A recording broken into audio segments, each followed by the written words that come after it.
If American Integrity is your homeowner's insurance company in Florida, beware. American Integrity, in its recent policies, has incorporated a roof system payment schedule, which limits the amount it will pay if your roof is damaged and needs to be replaced. If you have a shingle roof and your roof is 10 years old, the most American Integrity will pay is 73% of the replacement cost minus your deductible. If you have a tile or metal roof, American Integrity will pay 81% if your roof is 10 years old. If you have a 15-year-old roof and it's shingle, American Integrity will pay 55% of the replacement cost, and if it's tile or metal, 66%. At 20 years, American Integrity will pay only 36% of a shingle roof replacement cost and 51% if it's tile or metal.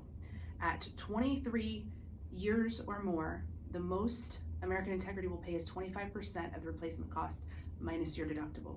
And for a tile or metal roof, it's 24 or more years old, it will pay 40% is the most it will pay to replace your roof. So look at your coverages, make sure you don't have one of these roof payment fee schedules. If you're not sure what you have, send it to me and I'll review it for you. I'm Boltz with Boltz Legal.